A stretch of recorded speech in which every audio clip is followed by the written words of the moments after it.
Good evening. I'm Sam Cryan, your host for this month's edition of Life Out Loud. Tonight, we're here to talk about Global Youth Service Day and the initiative of several youth organizations with service projects for anti-cyberbullying campaigns.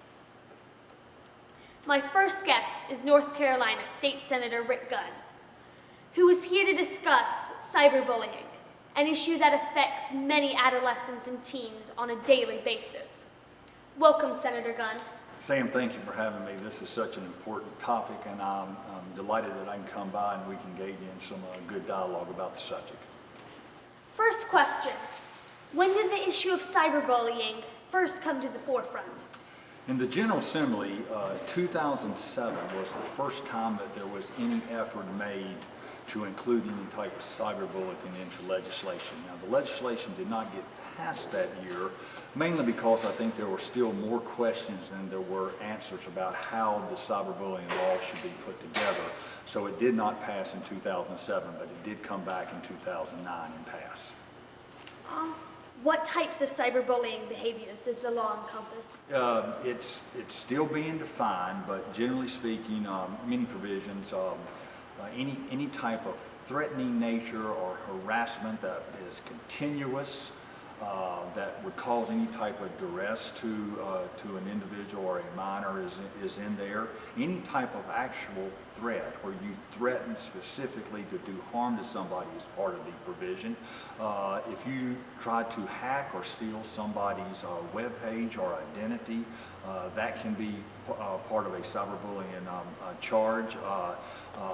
If you try to register somebody, falsely register them, one thing was we found in pornographic sites that was happening. That can be considered cyberbullying. So really anything that has a tendency to cause severe duress or trauma to another individual by law can be, you can be charged with cyberbullying. Okay. When you were a teenager, did you encounter or witness any form of bullying? I remember more of playground picking is what I would have called it. I did not really look at it as true bullying. Did we in fact have people who maybe were over-aggressive in their behavior from time to time? I think that is yes. But the difference between cyberbullying and what we may have experienced or I may have experienced as a youth is cyberbullying is 24/7. It never stops, and it reaches so many people, and it can turn people against an individual. And you know, when you're getting bullied, it's usually going to come to an end pretty quickly. But you know, cyberbullying is a 24/7 ordeal, and so I don't really remember it being quite as severe as what I certainly perceive is going on today in the system. How can youth get involved in raising awareness of the issue of cyberbullying and create their own anti-cyberbullying campaigns in their communities? Doing what you're doing today is great. You're reaching out. There is strength in numbers, and the more and more folks that you can get, the more and more students that you can get to buy into the fact that this cyberbullying is unacceptable behavior, the momentum will grow. One nice thing about the internet and social media is you can have an anti-cyberbullying campaign just as easy as somebody who wants to get on the internet and do something that's inappropriate. As you know, April 12th is Global Youth Service Day. Can you tell us why it's important for young people to get involved in service in their community? Sam, you're a role model. You may not believe it, but role models come from at all ages, size, backgrounds, religious belief, race, color. It doesn't matter. People that act well and people who care about our community are looked up to. So by you reaching out and investing back in your community is to me a requirement. It's a requirement that you understand that everything that you do is being watched, and the more that you do it, the more that you show people how principled you are, and your friends that believe that the youth service is in fact important people will be watching you. So I would ask each of you to continue to be good role models, lead by example, and try to grow your mission, and it will certainly be successful. Great answer. Thanks again for taking the time to speak with us, Senator Gunn. It's been a pleasure. I really appreciate the opportunity. We'll be right back after this word from Teen to Teen Video. Lights, camera, action. Are you eager to learn about video production? If so, then Teen to Teen Video wants you. Want to learn how to write a script? How to operate a camera? Or record great sounds? Then Teen to Teen Video is the place to be. Want to produce PSAs that make an impact? Or help produce Life Out Loud, the news magazine web series that focuses on issues faced by teens in today's world? Then come join the crew at Teen to Teen Video. Get involved, have fun, be creative. Make a difference. Teen to Teen Video. It's where it all happens. Come see for yourself. Cut. That's a wrap. Welcome back, everyone. We're here to continue the discussion on cyberbullying. My next guest is Alamance County District Attorney, Pat Nadolski. Thanks for joining us, Mr. Nadolski. Well, Sam, thank you for having me. It's an honor to be here and talk about such an important topic as cyberbullying. Let me get started by asking, have you seen a decline in cyberbullying since the anti-bullying law went into effect here in North Carolina? No, I have not actually, because I think there's a greater sensitivity to it. It's been underreported in the past, and I think people are knowledgeable about it, they know about it, so it's getting reported more, which is a good thing, so that it can be prosecuted so that it doesn't happen. What are some examples of cyberbullying? Well, cyberbullying takes many forms. Of course, you have the typical, which is where it's actual threat, hence the name cyberbullying. Then you also have harassment, which is can just be making fun of someone, trying to make them look bad. Then you also have the posing format, which is where you actually pretend to be another person to also make fun of them. What should someone do if he or she is the victim of cyberbullying? Well, first off, they need to tell their parents. You also need to tell their teachers and report it to law enforcement, because cyberbullying is a crime. What can parents do to prevent cyberbullying? Well, basically, parents need to keep tabs on their children.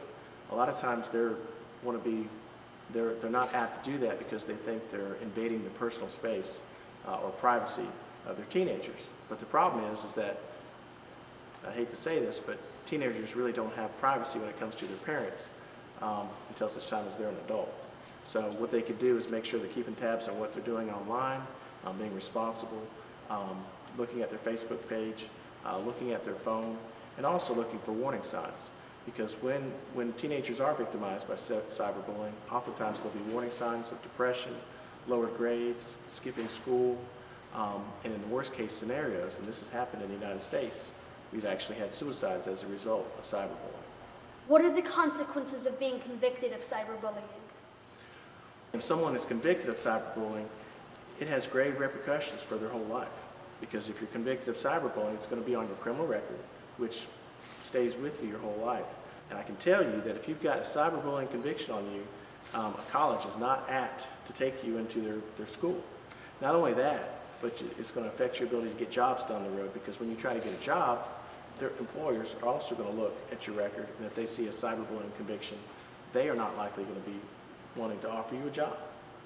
What are some ways that youth can leverage their voice to raise awareness of the issue of cyberbullying? Well, first and foremost, we all have to take a stand, because at the end of the day, cyberbullying is wrong, and right is right and wrong is wrong. And so teenagers have to take a stand, and they got to say, you know what, we're not going to put up with this, and we're going to take a stand, and we're going to make sure that doesn't happen. And that means giving voice to when they see it happen. That means not turning a blind eye. That means actually telling people, your parents, teachers, law enforcement. April 12th is Global Youth Service Day. What role do you see youth playing in promoting positive social change in the community?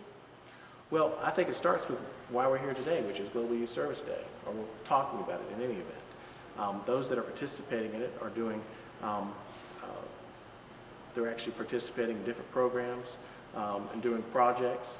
And I think that is a big part of it, is making sure that they're acting as role models for other teenagers. And I think that's where it starts. It starts with, like I said before, taking a stand against cyberbullying. And every part counts, and if the teenagers that are involved in this program take a stand, the hope is that it's going to spread out to other teenagers so that we can eradicate cyberbullying. Excellent. Thanks again for joining us, Mr. Nadolski. It was a real pleasure. Thank you for having me, Sam. Don't go away, folks. We'll be right back.